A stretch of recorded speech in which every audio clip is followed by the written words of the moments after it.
Hey folks, it's CJ Miller. I'm in Shreveport, Louisiana, and yeah, west side of downtown, and I'm walking home. Sunday service on the bus runs differently. It runs slower than other days.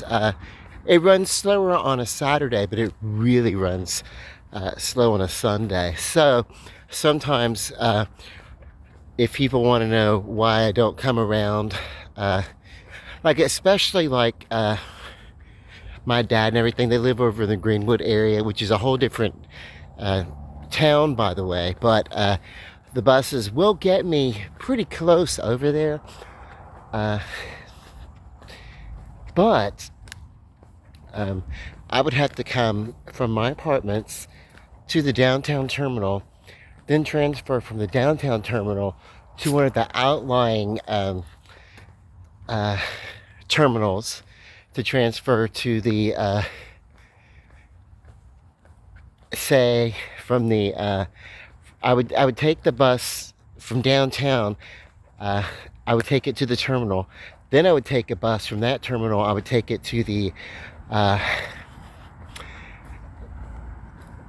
I think to the fairground bus, or her name, one of the buses that would go to the airport, way out near Jewella and 70th Street, in that area, the major. So there's an airport, and then at the airport I would transfer to a bus that would take me to the Pines Road area. So that's three buses with about 20 minutes of a wait in between each transfer. And then I'd have to turn around and take that same trip back. So it wouldn't leave me much visitation time should I take a bus and go all the way out to that area. So that's why friends and family that live in that area, I don't go visit. Okay, so I'm gonna walk through the cemetery. The cemetery, I've taken walks here before, but sometimes at night or whatever, and but this is one of the oldest cemeteries in the American South. And so there's a gentleman up there visiting, and where he is, let's see, yeah, so I don't want to go disturb, but there, right here, is where that gentleman's leaning. That is the monument to the fallen. It's a mass grave. It was unmarked for a long time, and a few years ago they decided to monument it. People who died in the outbreak of a yellow fever outbreak. It pretty much wiped out, I think, if I'm not mistaken, a good quarter of the population died, during that outbreak. It may have been more. It's 25 to 30%. It was a staggering amount of people that we lost. And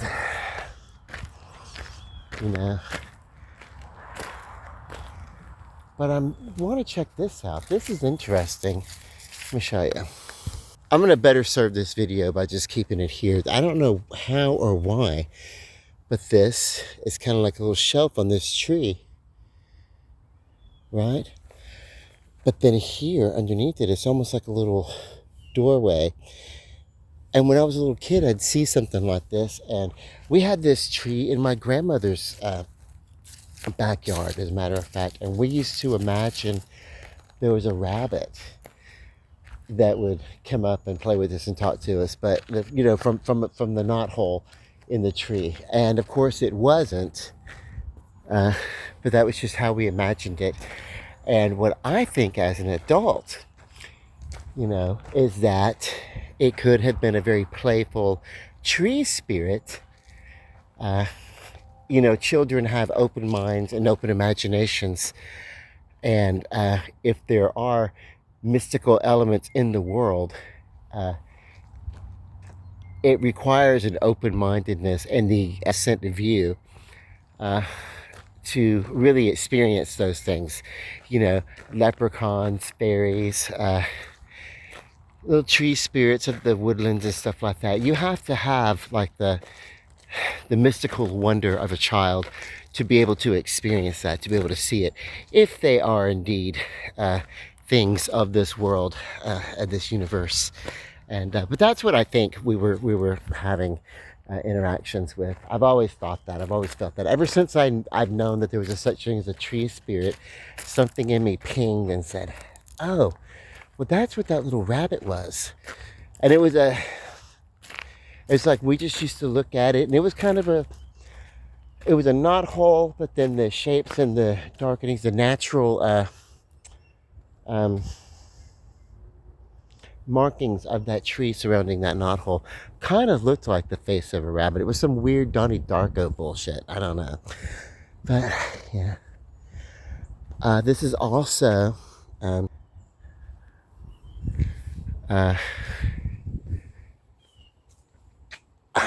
there's a plaque. I should find the plaque and read the plaque. There's a historical marker that this is a historical landmark. This particular cemetery, it's very protected. And, you know, it's beautiful. And I don't even know these people.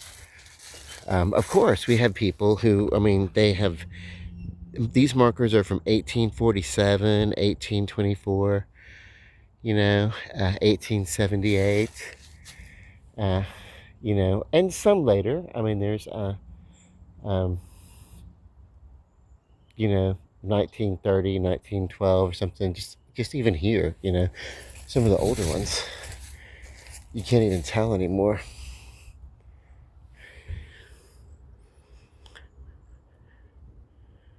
$1838 maybe? I don't know. But before I get too weird, let me walk a little more. I'm going to see if I can find a plaque. I'm normally here walking around with people, and it's usually at nighttime, and we're just, you know, being weird, and, you know, people just out for a walk or whatever. I hate this. This needs to be, it's not for me to do. This marker has fallen from 1865 or whatever, and it needs to be replaced back to its pedestal. And I do not fuck with graves or their markers. But yeah, that is something that happens here, and it's sad. And I don't think it's like, you know, I don't know if it's just older and they get. This one almost looks like it was intentionally. This is, yeah, mortared or something like that. But yeah, so somebody should come through. Maybe we could see about, could we come in and do a repair to this. You know, if there's any sort of funding locally of money that's supposed to go to the upkeep of this, then when something like that happens, they need to come over and they need to maintain it. Here again, we see that people have attempted to disturb that stone. That's not something that's going to fall. That's someone intentionally trying to move that stone, that it be so slanted like that. This one has been disturbed. I don't know. This one should be up here. That wasn't my intention, but when you come through and you see markers that have fallen over and everything, maybe we could come through with a power washer and then reset them and affix them properly. I don't know if there's some sort of caretaking consortium for this. I should see what I can. I should, maybe, if I think about it, I'll try to, if I get my mind focused, try to find out what we can do. Here we have graves that have been disturbed to the point that we might not even know.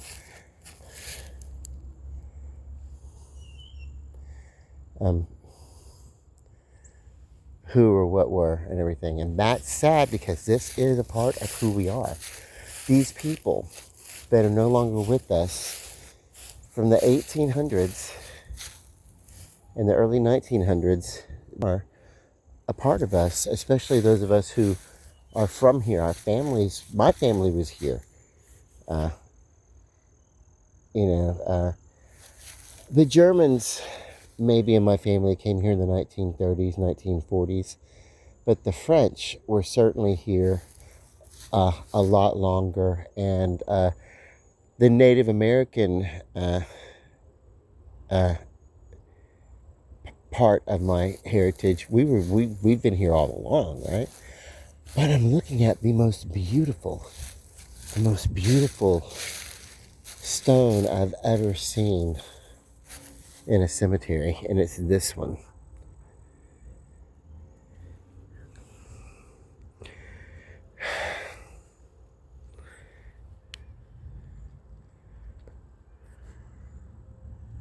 Our dear Lily, born January 20th. Oh my God, when is it? Excuse me, coming up here. 1881, and she died 1905.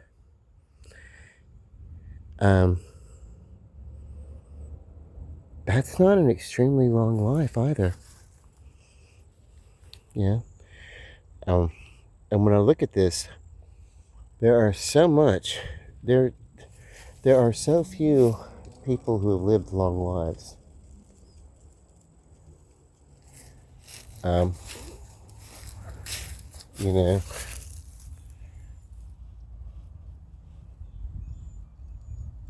a little bit longer, but still not. I mean, this is 1847 to 1905. That's not it's not an exceptionally long life compared to today, where we have people that live to be in their 90s. You know, some live to be, you know, centennials, but living to be 85 to, you know, 105 is not necessarily out of the question. So these people have, you know, these people have had half of our lifespan on average. If we ever just doubt the benefit of the times that we live in, as rough as they are, and as jacked up as they are, and there are things going on in the world today, even that our nation are involved in, that I'm not on board with, and that I do not approve of. Okay, let me get that out of the way. There's a lot going on that I do not care about. I don't like the way things are being done. However,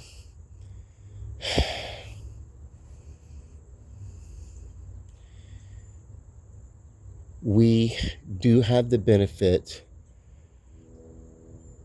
of living longer, natural lives.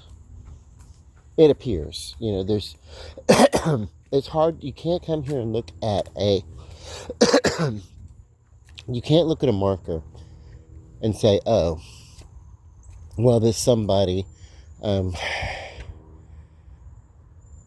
died a certain of this or that.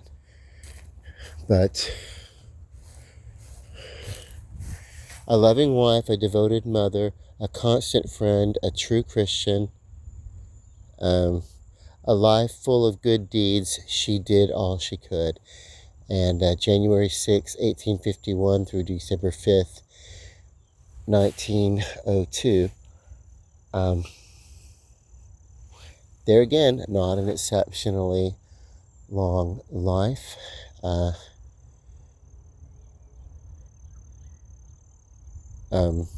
You know, and then as a Prescott, Mary E. Brock, wife of J. H. Prescott, and of course, John lived a longer life. Here's his marker. He lived a longer life. You know, I'm looking at one, a Prescott from 1883 to 1929 back there. Not an exceptionally long life, I don't think.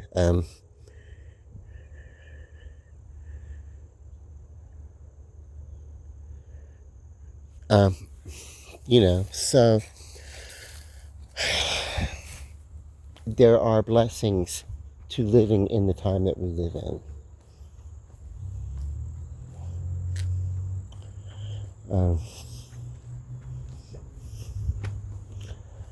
I think there's something cathartic about looking into the past, not to mourn the past, not to grieve for the past, because like I said, this is part of my history, but really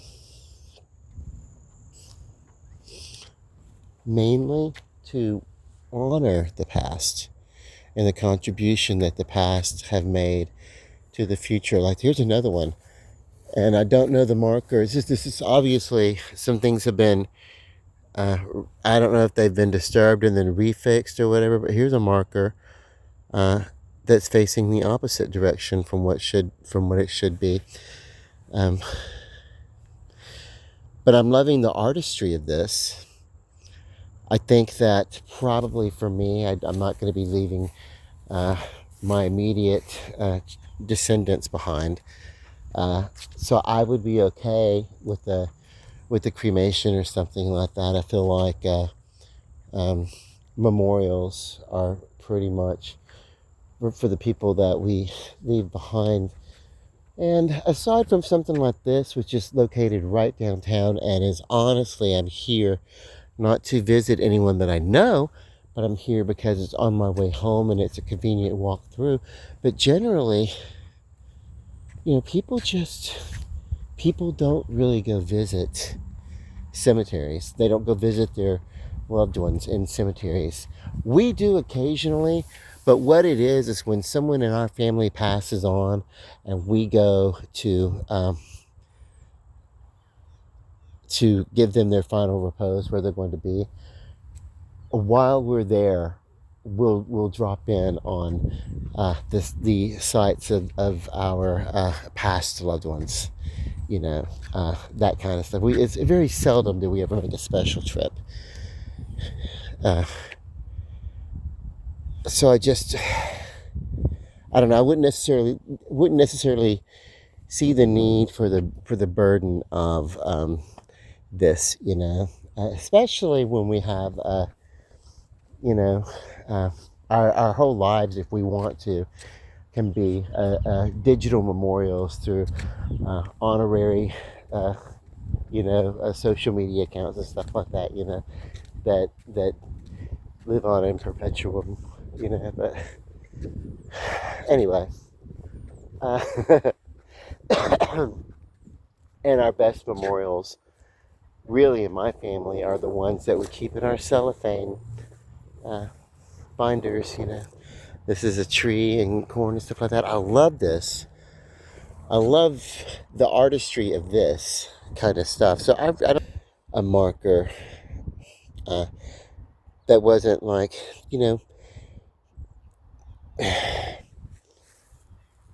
an interesting thing to leave behind for people to come and be entertained by, as I'm being entertained by the sculpture and the artistry, and yes, even the dates in the history of the times. But now this one, I'm assuming it looks like a child.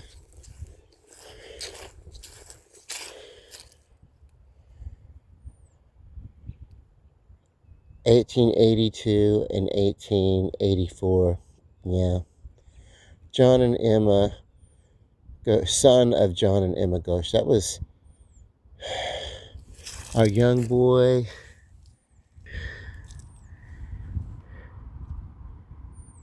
Harry. I want to say Harry.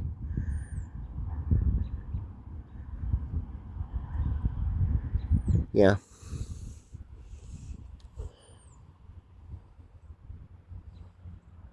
Our darling boy Harry, son of Emma and John Gosch, born July 12th, 1882, died December 21st, 1884. So, more of a formal thing. Okay, there's a gate that I need to find to get out of here. If there's not, I know a way out where I can just kind of jump down a wall and be okay.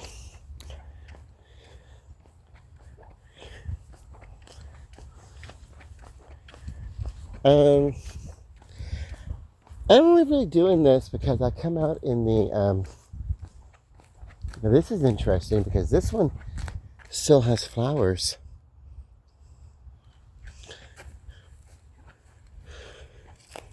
Someone came and brought flowers, and recent enough that they're still here.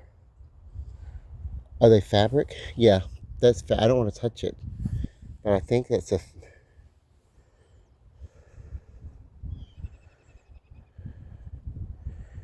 yeah, those aren't like real flowers, obviously.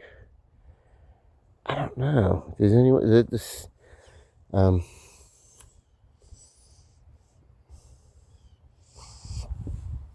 that's beautiful. If you do come and experience history by way of walking through a cemetery, please honor it enough to, if you see something that needs to be cleaned or picked up, a bit of litter, okay, pick it up, and then also leave it, the site.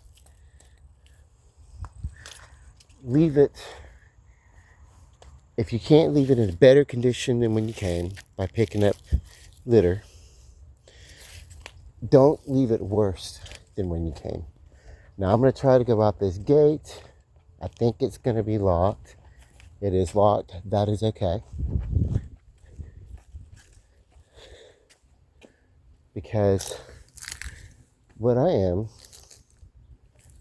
is pretty awesome.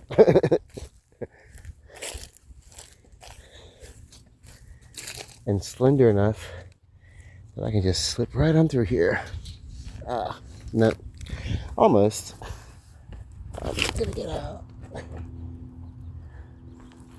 Huh. There's another gate over here. Maybe it's open.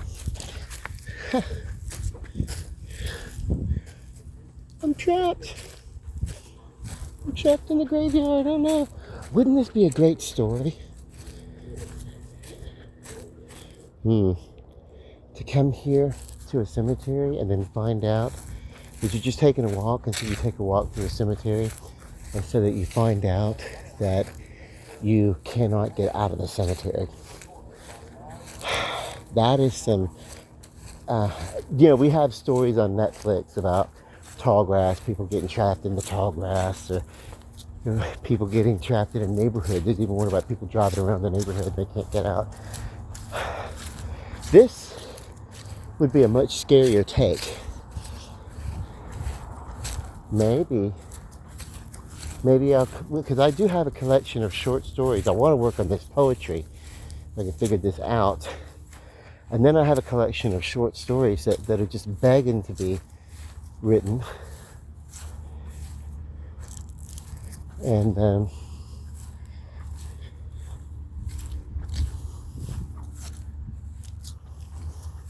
I'm probably going to have to walk all the way up to the front gate and walk out. No, I don't. I know that I've walked in here at night over that wall back there. I know I have. I'm going to walk out of it. I'm going to walk out of it that way. So,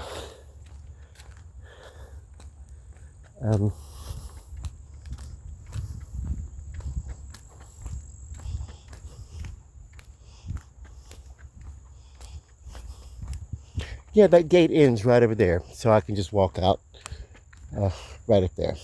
Okay. Pardon me, pardon the intrusion, dead people, as I walk through. When I get there, I'm going to pause the video and try to escape the graveyard. How spooky this would be.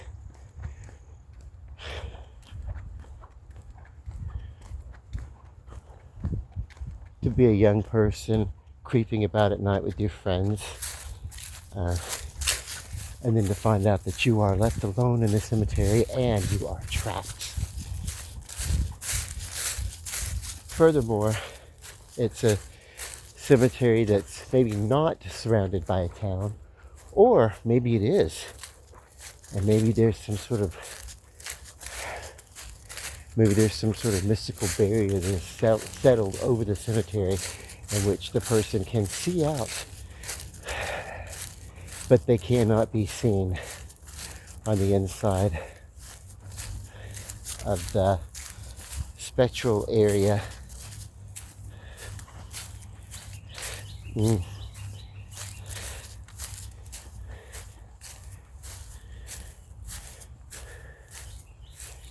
Okay, so you can get out here if you want.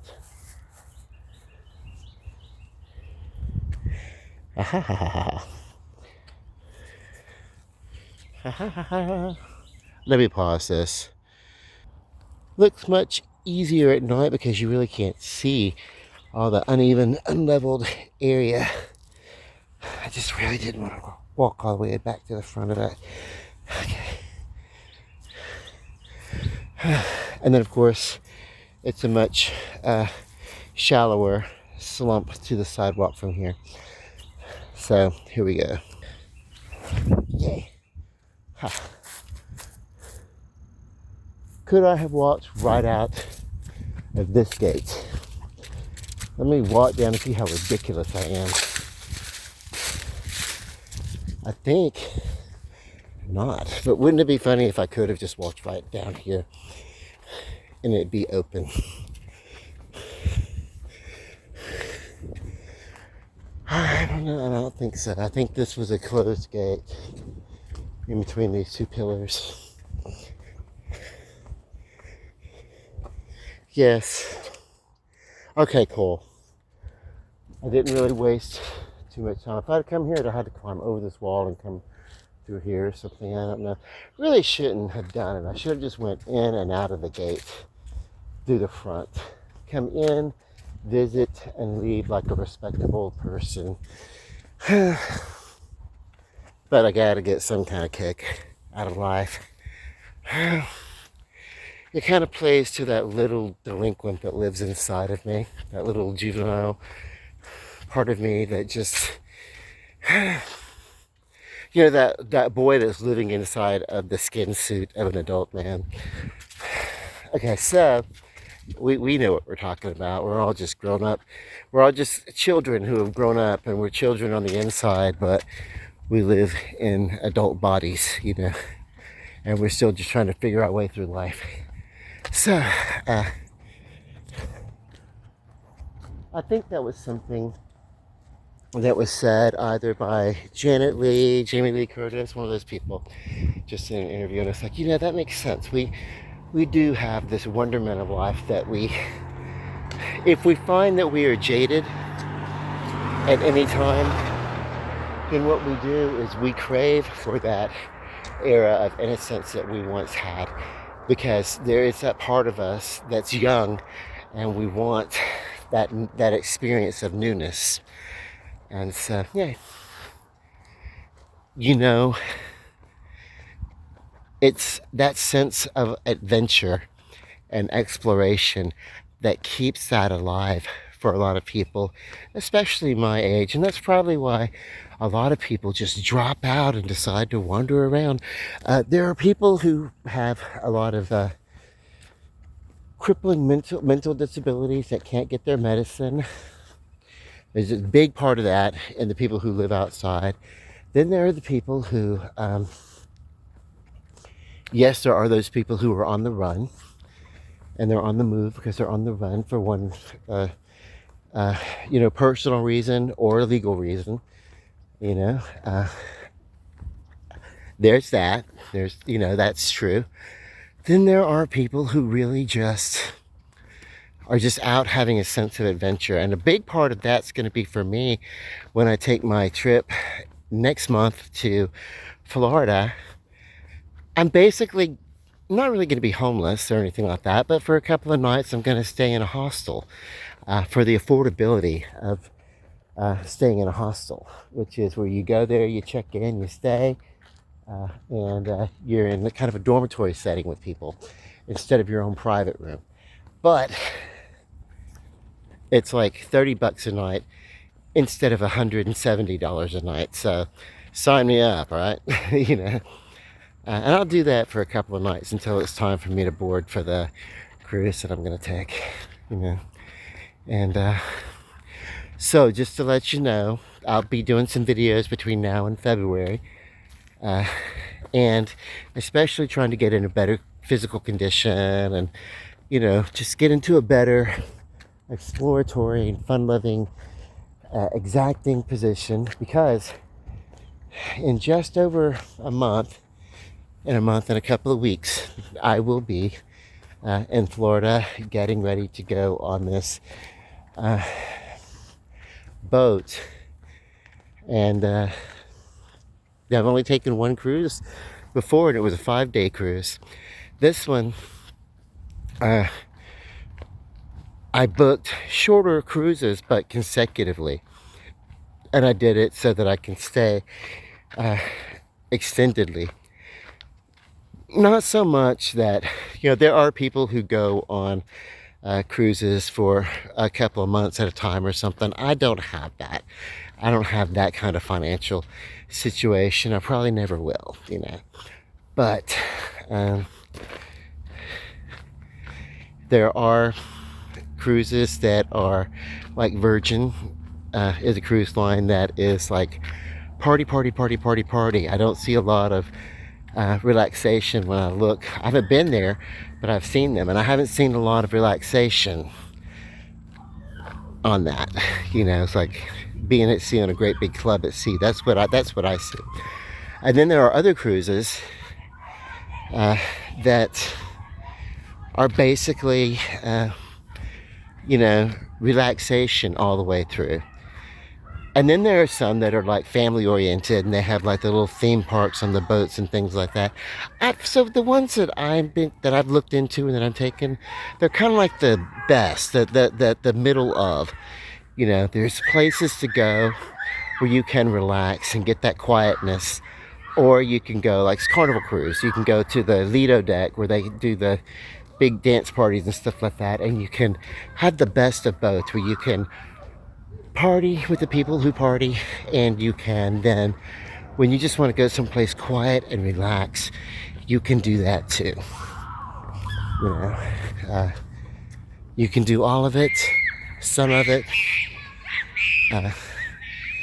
I suppose if you just didn't want to go on a cruise, you just didn't have to do any of it. You could do none of it. You know, but the options are yours. But no, I'm kind of satisfied. I like the Carnival Cruise Line. From what I've seen, I think it's for me because it's kind of sort of affordable. It's really not. I gotta scrimp and save for these things. Fortunately, I can do that. You know, I haven't always been able to afford to do something like that. So, hang on. And so I'm back home in my apartment complex, and there are kids outside and stuff, and as I'm walking, I don't want to incidentally grab them on camera or something like that. It's like, okay.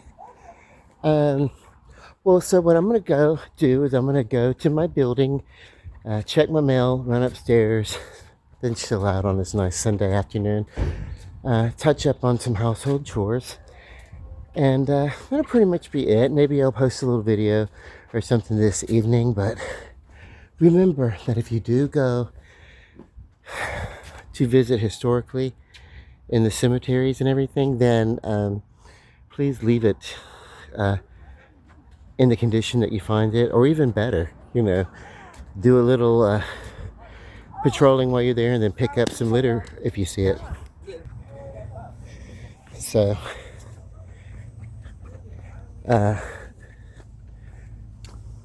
yeah.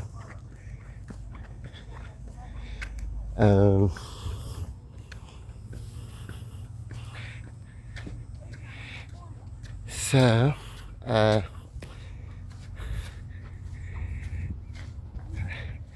God bless everybody. Love and light. Ciao, Bella. Bye.